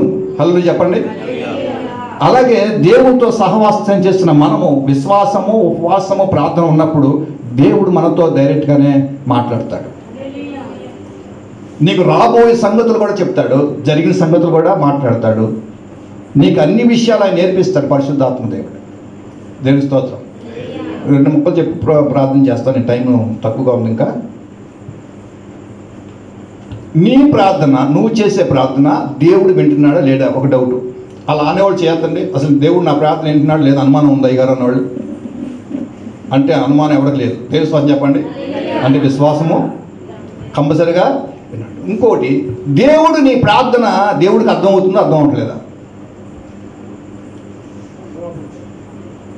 అర్థం అవుద్ది అన్నవాడు చేతండి. ఇప్పుడు అర్థం అవుద్ది అన్నవాడు చేతండి. అబ్బా చాలామంది ఇచ్చారు, కానీ కుర్రోళ్ళకి అర్థం కాదు. చాలామంది అలా చూస్తున్నారు.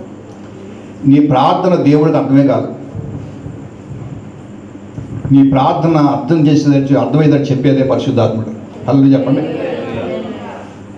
ఈ పరిశుద్ధాత్ముడు నీ ప్రార్థన డీకోడ్ చేస్తాడు. చేసి ఎవరు చెప్తాడు? యేసు ప్రభు చెప్తాడు.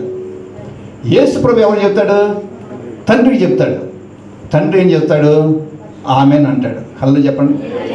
నువ్వు ఒంటరిగా ఉన్నప్పుడు తలిపేసుకుని నువ్వు ఒంటరిగా దేవునితో నువ్వు ఎలా ప్రార్థన చేయమన్నాడు? మత్తయి వార్తలో ఉంది కదా, రహస్యమని చూస్తున్న దేవునికి ప్రార్థన ఎలా చేయమన్నాడు? ఒంటరిగా ఉన్నప్పుడు తలిపేసుకుని. ఏ తలుపులయ్యి? ఏమంటే 2-3 ఉన్న చోట దేవుడు ఉన్నాడు అంటారు కదా, పరిశుద్ధాత్మ ఉంటాడు. 2-3 మరి ఒక్కడే ఉంటే? ఎవరైనా బైబిల్ అని చెప్తే 2-3 సాక్ష్యం ఉంటే కానీ ఏది రూఢిపరచబడదు. మరి ఒక్కడే ప్రార్థన చేస్తున్నావు నువ్వు, మరి నీకు ఎలాగా రూఢిపరచబడుతుంది? నీ ప్రార్థన జవాబు ఎలా వస్తుంది? ఎస్, హల్లెలూయా చెప్పండి. ఆయన పట్టండి. మామూలు లేరు ఇక్కడ, అమ్మాయికి కనపడతారు కానీ అందరూ గట్టివాళ్ళే. నువ్వు గదిలోకి వెళ్ళి ప్రార్థన చేయగానే నీ పక్క వచ్చేది ఎవరు తెలుసా? ఫస్ట్ పరిశుద్ధాత్ముడు చేస్తాడు. చెప్పసఖ్యము కాని మూలుగులతో నువ్వు ప్రార్థన చేస్తావు. ప్రభువా వీడి బాధ ఇది అని చెప్పేది పరిశుద్ధాత్ముడు ఎవరు చెప్తాడు? నువ్వు, 2 పరిశుద్ధాత్ముడు, 3 యేసు ప్రభు. 2-3 అయిపోయారు. యేసు ప్రభు ఏం చేస్తాడంటే తండ్రికి చెప్తాడు. తండ్రి ఏం చేస్తాడు? కుమారుడు మాట కాదనే ప్రసక్తే లేదు, ఆమెన్ అంటాడు. వెంటనే భూమి మీద కార్యము. 2-3 అయ్యావు. ఇప్పుడు ఎంతమంది అయ్యా? మనము పరిశుద్ధాత్ముడు, యేసు ప్రభు 3 అయ్యాం. తండ్రి సంఘంగా కూడుకుని ఉన్నప్పుడు పరిశుద్ధాత్మ మన మధ్యలో ఉంటాడు. హల్లెలూయా చెప్పండి. సంఘ ప్రార్థన చేసినప్పుడు ఒక విప్లవాత్మకమైన కార్యాలు జరుగుతాయి. ఎలాంటి కార్యాలంటే ఎవడు ఊహించలేడు. సంఘ ప్రార్థనకు ఉన్న పవర్ ఏంటంటే గొప్ప కార్యాలు జరిగిస్తుందంట. ఎలాంటి సంఖ్యలైనా సరే తునాతునకలు చేయగల శక్తి ఎవరికి ఉందంటే సంఘానికి ఉంది. అందుకే సంఘ ప్రార్థన తరచుగా చేయాలి. ఆ చేసే ప్రార్థనలో ఏముండాలి? విశ్వాసం ఉండాలి. పేతురుగా చెరసాల ఉన్నప్పుడు చేస్తున్న ప్రార్థనలో ఏముందో తెలుసాడు? విశ్వాసం. ఎట్లాగైనా దేవుడు పేతురు గారిని బయటకు తీసుకొస్తాడంతే అని విశ్వాసంతో అందరూ ఏకహృదయంతో ఒకే విశ్వాసంతో ప్రార్థన చేయడం మొదలెట్టారు. ఏమంటే నాకు ఒక అనుమానం వచ్చింది. పేతురు గారిని అంతకుముందు వాళ్ళు చాలామంది చంపేశారు. వాక్యం చెప్తుంటే ఈ నెక్స్ట్ సీన్ ఎవరిది?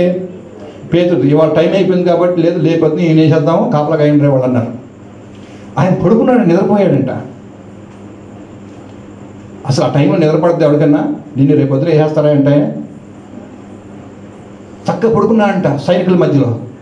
వాళ్ళేదో వీళ్ళకి ఫ్రెండ్స్ లాగా అటు ఇటు సైనికుల మధ్యలో పడుకుని గుర్రు పెడుతున్నాడు. సంఘం ఏం చేస్తుంది?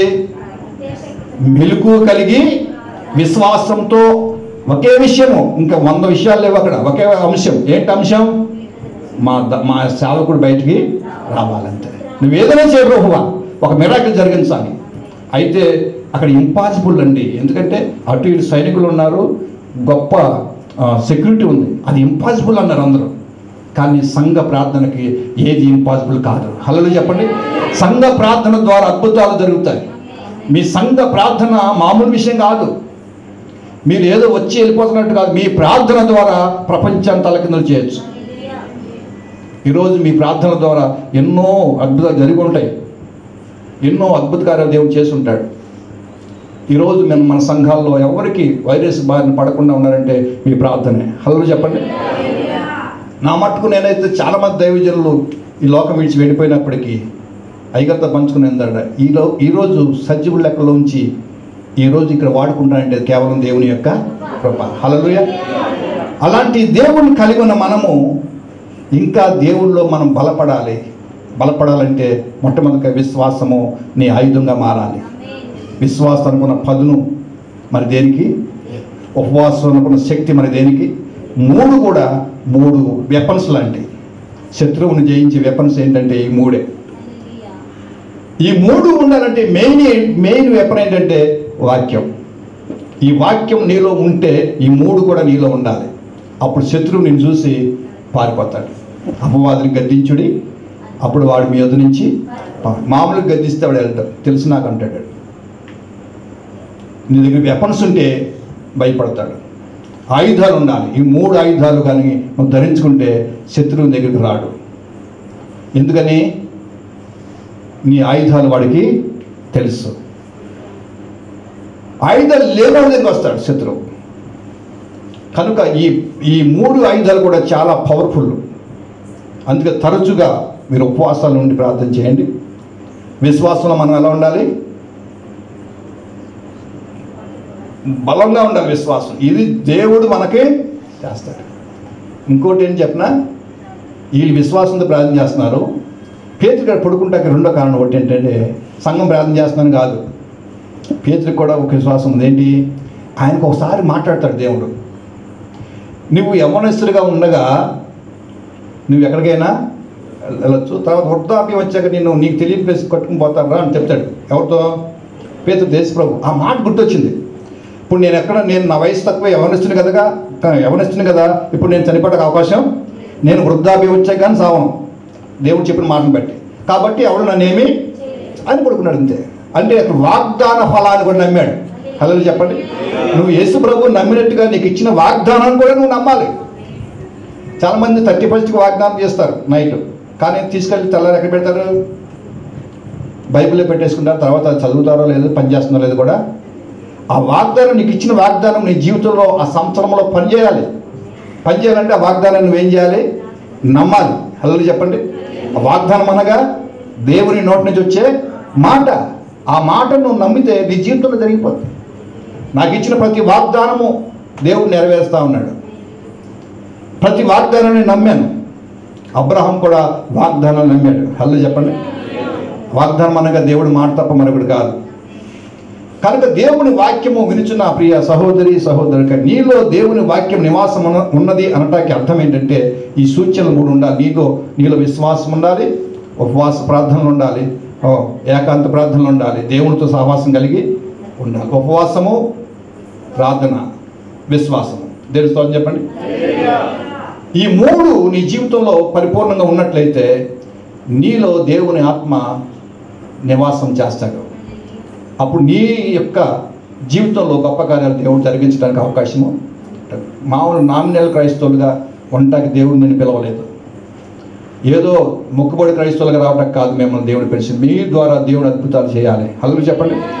దేవుడు ప్రత్యేకంగా వచ్చి చేయడు, నీ ద్వారా చేయిస్తాడు ఆయన.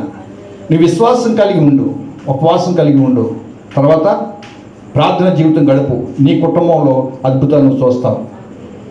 ఎన్నో పాడైపోయిన కుటుంబాలను దేవుడు కట్టాడు ఉపవాసం ద్వారా. ఎన్నో కుటుంబాలు విడిపోయిన కుటుంబాలను కలిపాడు ఉపవాసం ద్వారా. శత్రువులను మిత్రులుగా చేస్తాడు ఉపవాసం ద్వారా. హల్లెలూయా చెప్పండి. ఉపవాసం ద్వారా దేవుడు అద్భుతాలు ఎన్ని ఒకటి కాదు. నిన్వే పట్టణస్థులు మారు మనసు పొందటానికి కారణమే ఉపవాసమే. వాళ్ళు క్షమించబట్ట ఉపవాసమే. కాబట్టి మనం క్రైస్తవులు అని చెప్పడం కాదు, మనలో ప్రతి దినము ఈ మూడు క్రియలు కలిగి ఉండి మూడు ఆయుధాలుగా మార్చుకుని మనం నిలబడాలి సాతాను ఎదుట. అప్పుడు దేవుడు నీ పక్షాన విజయాన్ని అనుగ్రహిస్తాడు. ఈ మాటలు మన వినికిడిలో ప్రభు దీవించును గాక. అందరూ ఒకసారి లేచి నిలబడతాము. హల్లెలూయా, స్తోత్రం, హల్లెలూయా, స్తోత్రం, హల్లెలూయా. ప్రియ సహోదరి సహోదరుడా, నువ్వెంతకాలమైంది దేవుణ్ణి నమ్ముకొని అని కాదు, కానీ దేవుని వాక్యం నీలో ఉన్నదా లేదా, దేవుని వాక్యం వింటున్నావా లేదా, విని ఆ వాక్యాన్ని గ్రహిస్తున్నావా లేదా? గ్రహించినట్లయితే నీలో ఈ 3 విషయాలు, 3 ఆయుధాలుగా నీలో ఉంటాయి. 1 విశ్వాసము, 2 ఉపవాసము, 3 ప్రార్థన. ఈ 3 వెపన్స్ ఆయుధాలను కలిగి ఉండాలని పరిశుద్ధాత్మ దేవుడు నీతో మాట్లాడి ఉన్నారు. ఒకవేళ నీ విశ్వాసాన్ని పోగొట్టుకుంటే రాత్రి ప్రభువుని అడుగుదాం. ప్రభువా, నా విశ్వాసాన్ని పోగొట్టుకున్నాను నాయన, క్షమించండి ప్రభువా, మళ్ళీ నన్ను విశ్వాసంలో బలపరచండి ప్రభు, నా విశ్వాసాన్ని బాగు చేయండి ప్రభువా. నువ్వు అడిగినట్లయితే ఈ రాత్రి నిన్ను దేవుడు బాగు చేయటానికి ఇష్టపడతా ఉన్నా. ఉపవాసం ఉండలేకపోతున్నాను నాయన, ఉపవాసం ఉంటే బలహీనత వస్తుంది నాయన, ఉపవాసం లేకుండా అపవాది అడ్డగిస్తున్నాడని అనుకుంటే ఈరోజు ప్రభువుని అడుగు. ఉపవాసంలో శక్తినిచ్చే దేవుడు ఆయన నీతో కూడా నివాసం ఉంటాడు. ఉపవాసంలో ఆయన నీ భుజం మీద చేయి వేసి ఆయన నిన్ను హత్తుకునే దేవుడు. ఉపవాసంలో ఆయనకున్న శక్తిని నీకు ఇస్తాడు. అటువంటి ఉపవాసం కలిగి ఉండాలని ప్రార్థన చేసుకో. నిత్యము నిరంతరం ఉదయం లేచి వేకపు ప్రేయర్తో నీ జీవితం మొదలుపెట్టు. పడుకునేటప్పుడు కూడా ప్రార్థనతో నీ జీవితం ముగించుకుని ప్రార్థన చేసుకుని పడుకోవాలి. ఇలాంటి జీవితం గడుపుతున్న ప్రతి కుటుంబంలో దేవుడు అద్భుతాలు జరిగిస్తాడు. ఆ ప్రకారం ప్రభువు మిమ్మల్ని దీవించును గాక. ఆమేన్.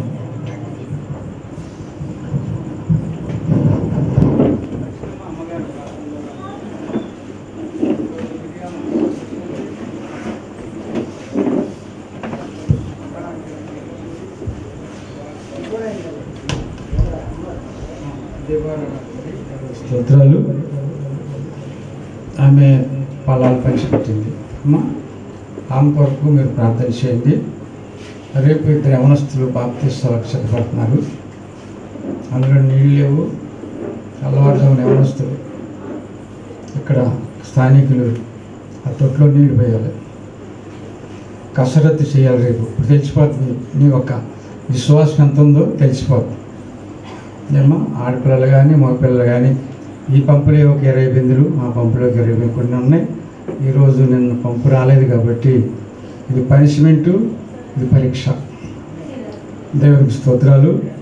మీరు వస్తారని నేను విశ్వాసంతో నేను మీకు అప్పగిస్తున్నాను. గట్టిగా దేవునికి స్తోత్రాలు. హల్లెలూయా.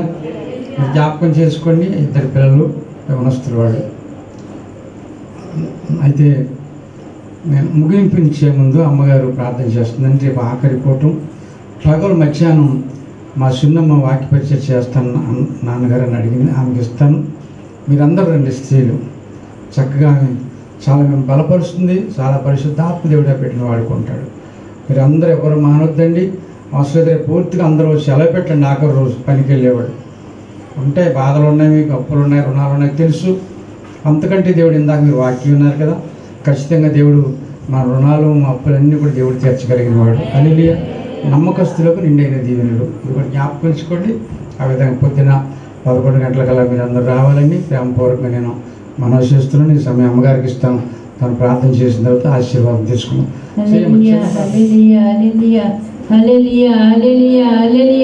స్తోత్రం స్తోత్రం స్తోత్రం. రాజాది రాజానికి స్తోత్రాలు స్తుతులు చెల్లిస్తాం ప్రభా. నిత్యముగా అతన్ని మాతో ఉన్నవాడా, మాలో ఉన్నవాడా, మాకన్నా మా చుట్టూ మా పైగా ఉన్నవాడా మీకే స్తోత్రాలు స్తుతులు చెల్లిస్తాం ప్రభా. దేవ ఆశ్చర్యకరంగా ఎదుగున్నాను. 2వ రోజు నాన్న 3వ పూట కూడా ఘనంగా జరిగించుకున్నావు, బిడ్డలు బలపరుచుకున్నావు. అలాగే నా తండ్రి ఇదిగో 4వ కూటంలో కూడా మమ్మలను ఉపవాస కూటాల్లో ప్రభా ఇదిగో ఎలా ఉండాలో, ఉపవాసం అంటే ఏంటో తేటగా మాట్లాడేది తండ్రి. విశ్వాసం లేకుండా మేము దేవుడికి ఇష్టమైనట అసాధ్యమైన సత్యాన్ని గ్రహించి దేవా విశ్వాసం ముందు ప్రభా నిజమైన దేవుడి దగ్గర మీరు అతని ఇష్టలుగా ఉండడానికి విశ్వాసంతో ప్రభా ఇదిగో మీరు నాన్న సాగాలని. విశ్వాసం అనేది ప్రభ నిరీక్షింపబడి వాటి యొక్క నిజ స్వరూపమైనది, అదృశ్యమైనది. ఓ నాయన ఉన్నదన్నట్టుకు రుజువు చేసే దేవుడు కాబట్టి తప్పకుండా ప్రతి ఒక్కరు కూడా విశ్వాసం అనే పేరు పెట్టుకుంటూ కాదు, కానీ మాలో విశ్వాసం ఎంతవరకు పనిచేస్తుందని నాయన మీరు మాట్లాడారు తండ్రి. నిజమే నాయన, ప్రతి ఒక్కరు కూడా విశ్వాసంలో నాయన ఇదిగో నా తండ్రి ముందడిగేయడానికి సహాయం చేయండి నాయన. దేవా నీకు వందనాలు, మీకు వందనాలు. ఆ విధంగా ప్రభా ఇదిగో నా తండ్రి నాయన దైవజనులు అనేక మంది మోషే లాంటి వాడిని, అబ్రహాం లాంటి వాడిని, ప్రభా దావీదు లాంటి వాడిని ప్రభా విశ్వాసం ద్వారా ప్రభా ఎన్నో అద్భుత కార్యాలు చూసాం తండ్రి. విశ్వాసమే కాకుండా ప్రభా ఇదిగో నీతో సహవాసం చేయాలి, ఉపవాసంతో ఉండి అది ఇంకా బలమైన కార్యం ప్రభా. ఎందుకంటే ప్రభా ఇదిగో నాయన నీతో సహవాసం చేసేటప్పుడు ఉపవసించి సహవాసం చేస్తే నీకు దగ్గరగా ఉండి నీకు ముచ్చటించుకుంటా, నీతో మాట్లాడుతా ప్రభా, నీతో మేము గుసగుసా నీతో సంభాషణ చేసుకుంటుంది ప్రభా. నేను అత్తుకొని నీలో ఉండి ప్రభా ఇదిగో నీతో ఉండి ప్రభా నాయన ప్రార్థన చేసుకునే బిడ్డలుగా నడిపించమని ప్రార్థిస్తున్నాం తండ్రి. దేవా నీకు వందనాలు, మీకు వందనాలు నాయన. అంతేకాకుండా ప్రభా ఇదిగో నా తండ్రి మీరు గొప్పది ఆయన దానికి శాంతి చేయడానికి మీరు ఇష్టపడుతున్నారు తండ్రి. అప్పుడు యెహోవా నామంలో యెహోవా తండ్రి ఇదిగో నాయన స్తోత్రాలు, మీరు ఆ కార్యం వెంటనే విడుదల చేస్తారు తండ్రి. విజయ దర్శనం రోజు నేను చూశాను ప్రభా, నాకు చూపించారు. నిజమే నాయన స్తోత్రాలు. ఆ విధంగా మమ్మల్ని అందరినీ బలపరచండి, భద్రపరచండి. ఇక్కడికి వచ్చిన ప్రతి బిడ్డను దీవించి ఆస్వాదించండి. ఆత్మీయ బిడ్డల కుటుంబాలన్నీ కూడా వర్ధిల్లి చేయండి.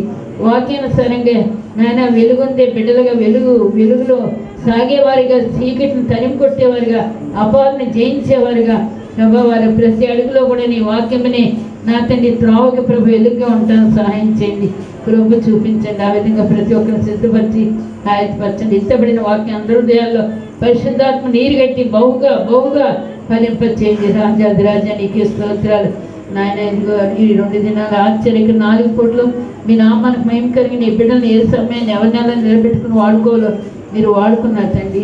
రేపు పగటి కాలం మంది ప్రభా ఇదిగో కొంతమంది బిడ్డలు చిన్నమ్మ వాక్యం చెప్పాలని మాకు ఆశగా ఉందని వారు అడిగారు.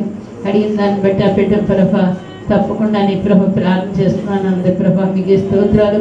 ఎప్పుడైనా కూడా వాడుకోండి. రేపు రాత్రి రాబోతున్న సేవకును కూడా వాడుకోండి. ఈరోజు మా ఆత్మీయులు ప్రభా నాయన మీ స్తోత్రాలు. మీ దాసుని నిలబెట్టుకుని మీరు మాట్లాడిన ప్రతి మాట మా జీవితాల్లో ఈ ప్రభా నాయన మంచి నాయన నాతో నేను రాజ్యపాటకం మా జీవితాల్లో నెరవేర్చుకున్నాను సహాయం చేయండి, కృప చూపించండి. ఆది నుంచి అంతవరకు మీరే మహిమ తెచ్చుకోండి. మీ నామానికి మహిమగంత ప్రభావం ఆరోపిస్తున్నాం. ఆఖరి ఇంకా ఘనంగా పరిశుద్ధాత్మ ప్రతి ఒక్కరు కూడా కదలికలు ఎవరైనా మిగిలిన వారిని కూడా అభిషేక్తుడా నీ ఆత్మతో ప్రతి ఒక్కరిని కూడా కదిలించండి దేవా, అల్లాడించండి ప్రభా. దేవాని స్తోత్రాలు తండ్రి. పౌలు నా తండ్రి నాయన అర్ధరాత్రి వేళ ప్రభా నాయన నా తండ్రి సెలసాల్లో ఉండి నాయన ఇదిగో పాటలతో నేను స్తుతిస్తుండగా బంధకాల్లో ఉన్నప్పుడు కూడా నాయన బొటనీళ్ళు నేలకు తగలగానే భూకంపం వచ్చింది ప్రభా. నిజమే వారి బంధకాలు విడిపోయినాయి ప్రభా. ఎంత గొప్ప దేవుడు నాయన మీ స్తోత్రాలు. సెలసాల్లో ఉన్నవారు ప్రభా ఇదిగో నా తండ్రి అందరూ భయపడ్డారు, కానీ నాయన ఒక కాచే ఆ వ్యక్తి కూడా భయపడ్డాడు, కానీ పౌలు ధైర్యంగా నిలబడగలిగాడు తండ్రి. పౌలు సెల్లో నిజమే నాయన ప్రార్థించేవారు, నిన్ను గణపరిచేవారు, ఆత్మలో ఆనందించేవారు, దేనికి భయపడరు బాబా. నీకు భయపడేవారు దేనికి భయపడాల్సిన అవసరం లేదు. నీకు భయపడని వారు అన్నిటికీ భయపడిపోతారు తండ్రి. కాబట్టి ప్రతి సమస్య మీద గొప్ప విజయాలు పొందుతూ జయోత్సవంతో మీరు జయించి వెళ్ళారు. కాబట్టి క్రీస్తు యేసునందున్న విశ్వాసం ద్వారా మేము కూడా నాయన జయించుటకు మీరే మాకు నాయన మాదిరి అన్నారు, మార్గమైనారు. ఆ విధంగా నడిపించమని ఈ ప్రాంతాన్ని రక్షించండి, కాపాడండి. కరోనా వైరస్ గురించి ప్రభా బిడ్డలు ఎంతమంది ఇబ్బందులు ఉన్నారు, వారందరినీ కూడా యేసు రక్తంలో పవిత్రపరిచి యేసు నామములో విడిపించండి, విమోచించండి. రక్షణార్థమైన ఆనందం దయచేయండి. మీరు ఆకలి సిద్ధపరచమని, స్వస్థపరచమని సమస్తం జరిగించండి. తిరిగి ప్రయాణాలు బిడ్డలకి మాకు తోడేయండి. అలా రేపు ఉదయం కలిసి ప్రభా నేను గణపరచడం మరొకరిని మీరు అక్కడ ఆలస్యం అయితే మా పోకడ ఆలస్యంగా మీ అందరం కలుసుకోవడానికి మరొకరిని దయచేయమని యేసు నామములో అడుగుచున్నాం తండ్రి. ఆమేన్. కుమారుని కృపయు పరిశుద్ధాత్మ యొక్క నాయన నామములు మనకు వచ్చిన వారికి సేవకులకు సదా తోడైండి నడిపించునుగాక.